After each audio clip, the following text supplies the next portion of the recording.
So since it's not too busy with cars right now, I wanted to share a thought with me before I lose it. So I was telling my friend that before you have kids, it's so important to like build your tribe as far as like your village. You know, they say it takes a village to raise a kid. It really does. Even if it's not like your biological family, having friends who are like family, people from church, or just people that you meet in, you know, in different scenarios and different things, it's just so important because you never know what life is going to be like once you have kids. And granted, some of those friends and family, you may move away from them, or the relationship might not be there where you can count on them to help you with your kids, like for babysitting and whatnot. Hold on, a lot of cars are coming. Okay, so yeah, you don't know how the relationship will be, but once you do have kids, like, it's so important to collect that support system.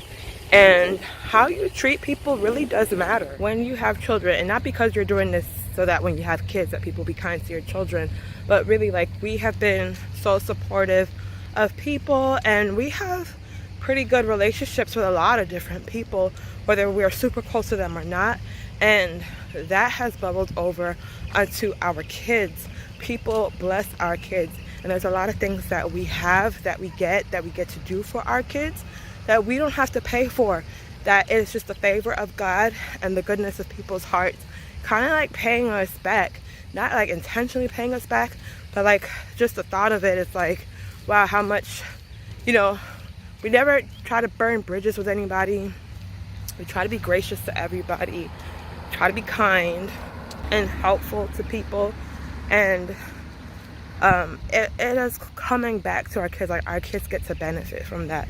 So whatever you do, just remember that it's not all about you. It's about your legacy for your children and the favor that is on you. It's so true, and I'm seeing it happen for our kids.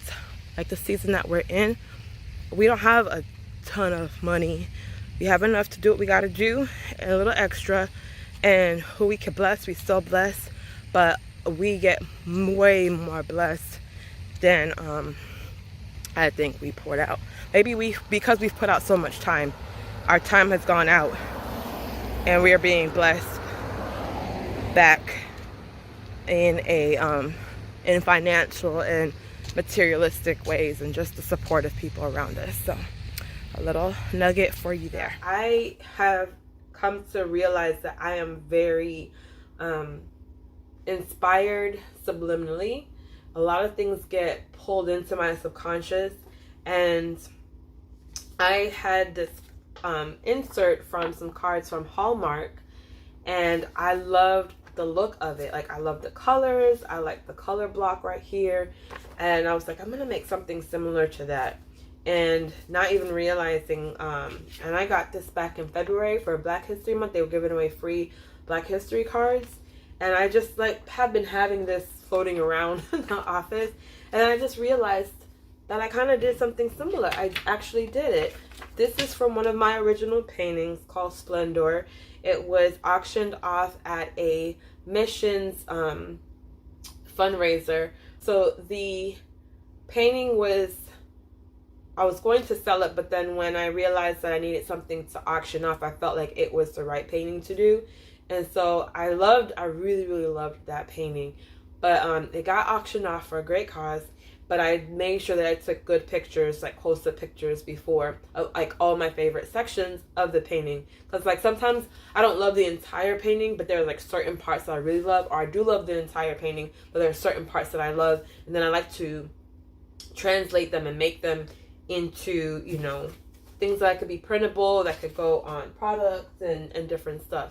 So this was a tester for a place card, and I just realized that they match. They look alike. They look alike. So that's pretty cool. You have to really be careful of what you surround yourself with and what you allow in your ear and eye gate, because you just never know. You may think, oh, I would never do this, that, and the third, especially if it's something bad. and then you end up doing it and you're like, why did I do that? Because it's like in your subconscious. And I don't think a lot of people realize how powerful your subconscious is, and how much, even if you're not like consciously taking in things, how much you are taking in. So for me, like I'm highly empathic, I'm highly sensitive, I'm influenced easily by what I see, what I hear, what's around me. And so I have to be very careful of like what I take in. And prime example. But this was a good thing. All right, so I'm gonna finish tidying up a little bit. I'm waiting on Sam because we're supposed to go grocery shopping. He's off today, and the kids are at basketball camp and preschool, so waiting on him. But I figured, let me just tidy up a little bit. I kind of felt restless. Let me tidy up a little bit before we go. So, all right. Hey. So that's husband. I always talk about him. I don't think he's been on my YouTube channel since the Kingston's gender reveal video. I haven't had you on YouTube, so we're still together. We just celebrated 12 years last month, May 21st. And we're actually about to go grocery shopping. He has Mondays off because he works at the church. So they have, the staff, they have Mondays off. But we're on our way to go grocery shopping, which is rare. We never really go together. It's either one or the other. The boys are obviously not in here, so running some errands. What is a word of advice you would give to somebody who wants to get married? Like, looking back, what's one tip you would give to somebody? Or a guy. Let's say for the guys, because there are some guys that do watch this from a guy's perspective. Just learn to sacrifice.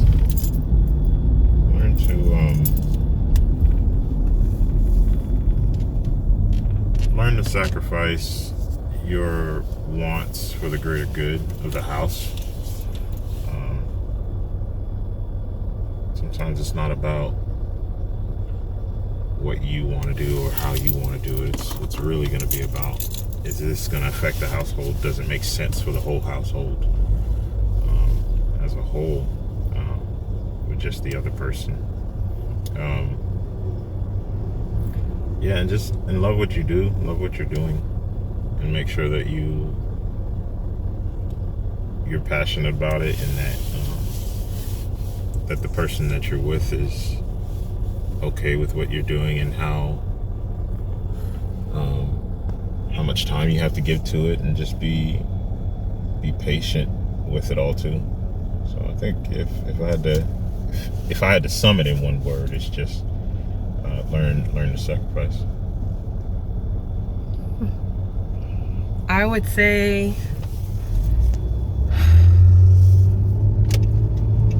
there's so much I would say.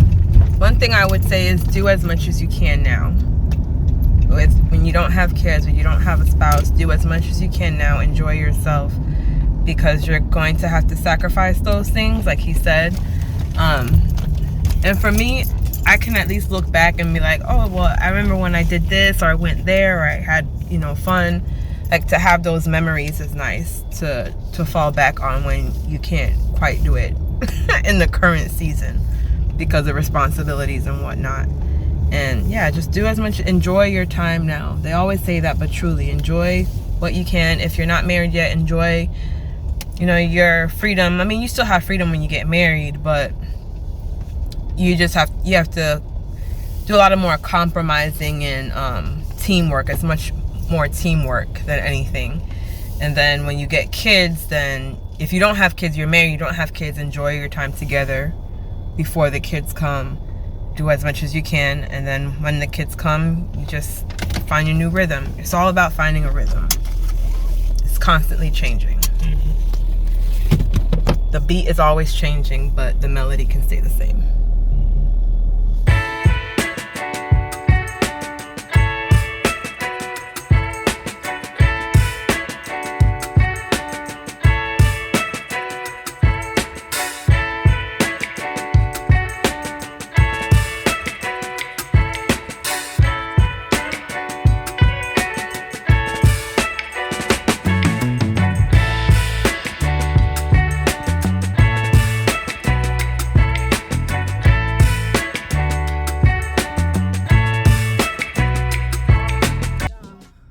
so proud of myself. I just did 2.16 miles.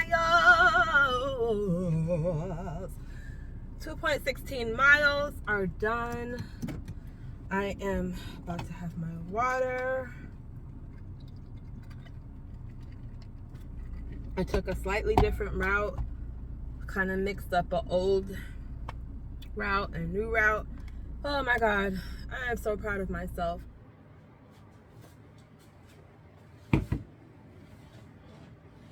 We have a few minutes, about 15 to 20 minutes before my creative consultation call. So I showered, washed my hair. I have some fruit and I have a bagel with some cream cheese, and I have my homemade tea, my Top Buttons mug. This is not like a personal vlog. This is to help you guys. So I did want to show you some highlights that can be helpful to you if we have shared lifestyle, same kind of lifestyle, same kind of dreams, same kind of goals. I don't see anybody else like me on YouTube. I see like portions of me, but I don't see anybody who's collectively like me, like married, has kids, a Christian, an artist, a content creator. I don't see anybody who's doing all of that collectively and don't have like, you know, maids and like, I'm not fancy. Like I'm regular. How does Cardi say it? Regular, degular, schmegular. Like I'm a regular person just doing extraordinary things, and I don't see anybody like me like that doing that. So that's one of the reasons why I'm doing that. But I definitely want to be able to help people, other women who are like me, who are looking for people like us. And I'm Black too, Caribbean, like.